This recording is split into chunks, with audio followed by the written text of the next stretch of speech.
नमस्कार साथियों, फिर से आपका स्वागत है हमारे नए यूट्यूब चैनल पे जिसका नाम है फिनट्यूब हिंदी।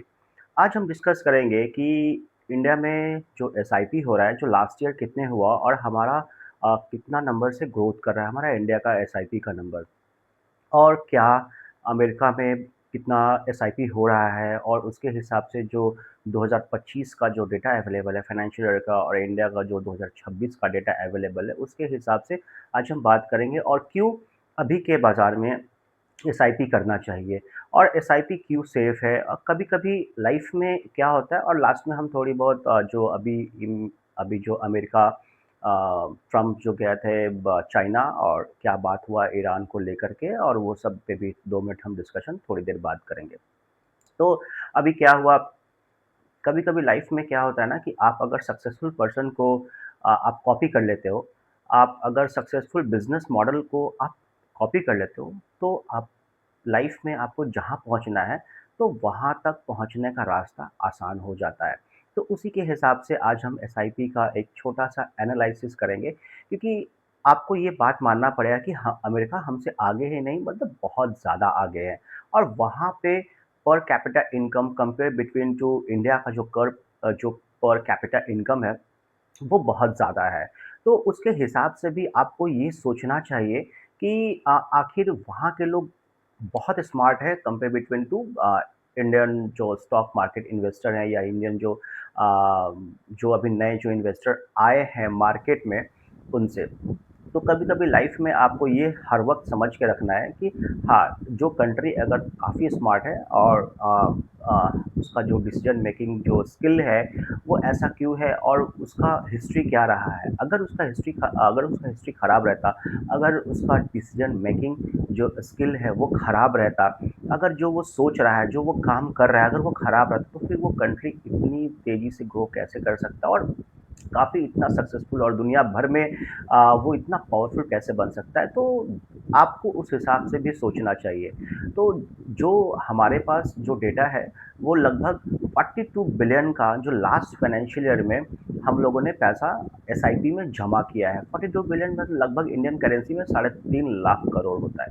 तो साढ़े 3 लाख करोड़ फाइनेंशियल ईयर 2026 में हम लोगों ने एसआईपी के माध्यम से जो सारे जो इंडियन इन्वेस्टर हैं वो एसआईपी के माध्यम से पैसा डाले हैं। लेकिन ये हर आदमी बताता है कि इतना पैसा डाला, लेकिन ये कोई नहीं बताता है कि निकाला फिर इंडियन जो इन्वेस्टर हैं फिर उसमें से निकाल कितना रहे। लगभग 30% 35% पैसा वो उसी साल निकाल भी लेते हैं जो पहले से इन्वेस्ट करते आ रहे हैं, जिनको लगता है कि हाँ अब यहाँ से निकाल लेना चाहिए। तो अब यही चीज़ अगर हम अमेरिका के बारे में अगर हम बात करते हैं, तो वहाँ पे जो 2025 का जो डेटा अवेलेबल है, वो 1.7 ट्रिलियन डॉलर है। इनफैक्ट लगभग अगर हम इंडिया के कॉन्टेक्स्ट में देखें, तो 40 से 42 गुना ज़्यादा। तो आप सोचिए कि लास्ट जो अप्रैल में 41,000 का 41,000 करोड़ का जो एसआईपी का जो नंबर आया और उसके बाद आप उसको 40 टाइम्स कर दीजिए तो वो अमेरिका का एसआईपी नंबर होगा। यहाँ पे 150 करोड़ की आबादी में ह्यूज डिफरेंस है। तो आप समझ के रखिए कि अभी का जो बाज़ार है वो एसआईपी तो सबसे बढ़िया है और मैं ये ऐसा वीडियो नहीं बना पा रहा हूँ कि अब ₹500 का एसआईपी कर दो 15 साल 20 साल के लिए तो कितना हो जाएगा और 10,000 से शुरू करो 1,000 से शुरू करो, ये कॉल आपका है। ये सब कैचिंग वीडियो मैं बनाने में बिल्कुल बिलीव नहीं करता हूँ। बाकी वीडियो ये सब सारे वीडियोज़ यूट्यूब पे पड़े हुए हैं, लाखों आदमी बनाए हुए हैं, तो ये इतना बेसिक सा वीडियो बना करके मुझे नहीं लगता है क्योंकि बाकी अगर ये सब आपको जानना है तो फिर बाकी चैनल्स हैं वो वहाँ पे जा कर के एक बार आप देख लीजिए, आपको बेहतर समझ में आएगा। मोटा-मोटी मैं आपको यही बता सकता हूँ कि अभी के बाज़ार में क्या बेस्ट हो सकता है आपके लिए। तो ये चीज़ है और दूसरी बात अभी बीच में हमारा एक वीडियो बहुत अच्छा चला था, उसके लिए थैंक यू सो मच सारे व्यूअर्स को और जो 2-3 सब्सक्राइब जो लोग किए हैं उनको भी दिल से थैंक यू। तो फिर टॉपिक पे वापस आते हैं। तो बात ये है कि आपको हर वक़्त ये समझ के रखना होगा कि कब कौन-सा चीज़ बेस्ट होता है। लेकिन एसआईपी में क्या कि आप हर महीने पैसा डालते हो, अगर बाज़ार बढ़ भी गया, तो भी आपका पैसा जाता है। अगर बाज़ार घट भी गया, तब भी आपका पैसा जाता है। आपका पैसा लॉन्ग टर्म में एवरेज बेस्ट रिटर्न दे देता है। लगभग 15%, 12%, 14% रिटर्न दे देता है। तो ये आप हर वक़्त याद रखना, अभी कोई ऐसा चैनल में है कि कोई बोलेगा 20% दे देगा, 22% दे देगा, तो मुझे तो बिल्कुल उसका आइडिया नहीं है। लेकिन जो एकदम बेसिक जो रिटर्न है वो 12 से 15% ही है। तो आपको हाँ, ये है कि अभी के बाज़ार में आपको घाटा नहीं लगेगा। ये आप हमेशा याद रखना, क्योंकि बाज़ार जब घटेगा या जब कोलैप्स करेगा या कुछ भी अगर होता है, कोई भी कियोस्क पैदा होता है बाज़ार में, तो आपका हर महीने एसआईपी जाता है। तो अभी का टाइम है अपने एसआईपी का अमाउंट बढ़ाने का। मेन टॉपिक यही है कि आप अपना एसआईपी का अ, नंबर आप बढ़ा सकते हो, जहाँ तक संभव हो। अगर आप ₹500 एसआईपी करते हो, तो आप 600 कर दो।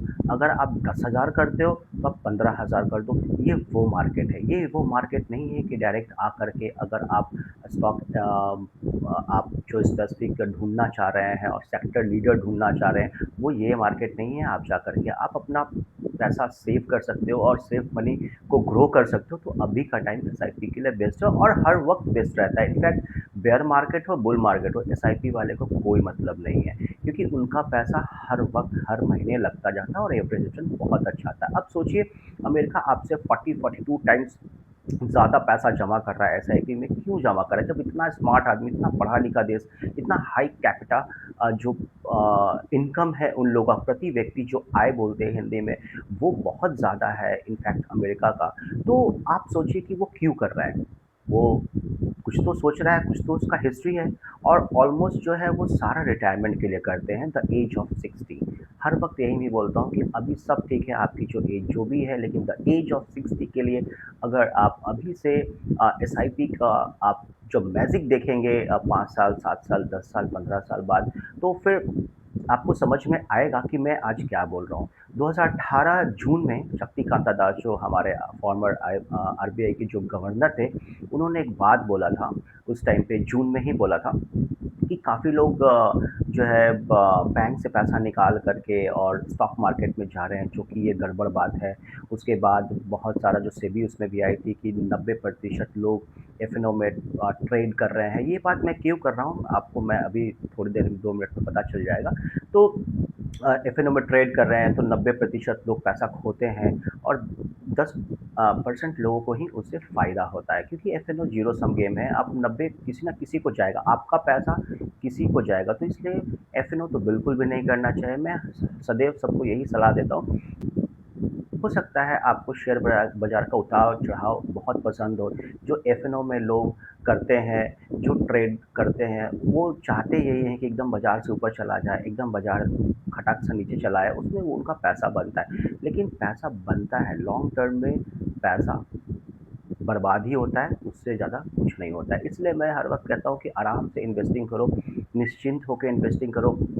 आप इतना भाग-दौड़, इतना टेंशन लेकर के, इतना अपना बीपी हाई करके, हार्ट बीट बढ़ा करके कोई फ़ायदा नहीं होना है। आप एकदम रिलैक्स इन्वेस्टिंग करो। जितना इन्वेस्टिंग इतना बोरिंग सब्जेक्ट है ना, इतना बोरिंग सब्जेक्ट है कि जिसका कोई हिसाब नहीं। अभी किसी को बोल दो कि कोई स्टॉक लेकर के आप 2-3 साल छोड़ दो, आप हाथ में खुजली मचने लगेगी जैसे ही स्टॉक 5 गुना होगा, 10 गुना होगा। तो प्रॉब्लम यहाँ पे ये है। वो हो सकता है वो स्टॉक वहाँ से 40 गुना भी हो जाए। तो प्रॉब्लम ये है कि क्या ठीक है कि जैसे ही आपका स्टॉक अगर 4-5 गुना हो गया, आप नहीं बेचोगे, आप उसको रखोगे।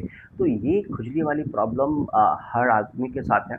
तो आपको बिज़नेस मॉडल समझना होगा, उसका जो आरओआई है वो समझना होगा। अगर बैंक और एनबीएफसी है, तो उसका आपको आरओए समझना होगा। तो उस हिसाब से भी आपको देखना है कि उसका क्या वैल्यूएशन है।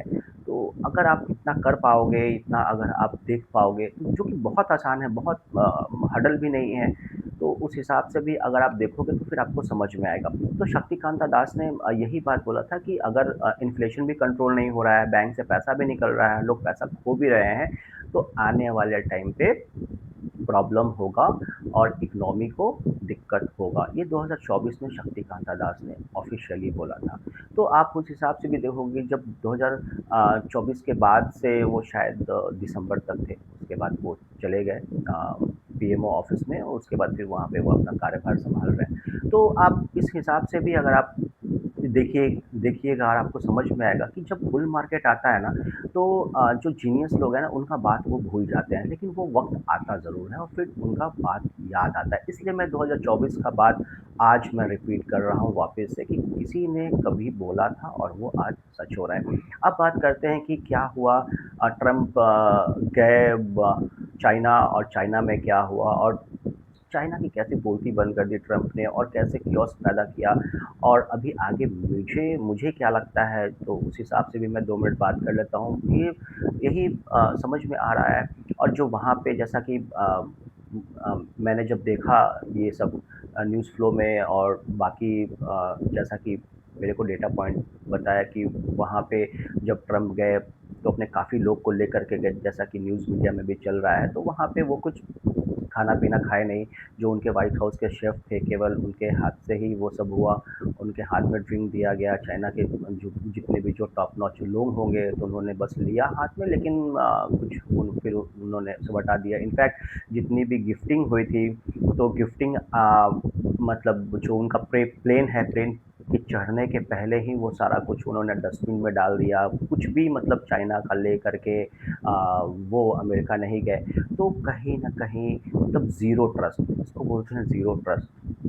तो ज़ीरो ट्रस्ट इशू था चाइना के साथ। और चाइना के साथ चाइना को बोला कि ठीक है भाई, तुम मुझसे तेल लो, तुम ईरान से तेल नहीं लोगे। हर चीज़ में चाइना ने एग्री किया, क्योंकि चाइना फिर 200 बोइंग प्लेन का जो ऑर्डर दिया, जो इंडिया ने 1000 बोइंग प्लेन का ऑर्डर दिया था। तो चाइना की इकोनॉमी भी वैसे ही हिली पड़ी हुई है। लास्ट टाइम आपको याद होगा, कोविड के टाइम पे इकोनॉमी बूस्ट करने के लिए स्टिमुलस पैकेज दिया था चाइना ने।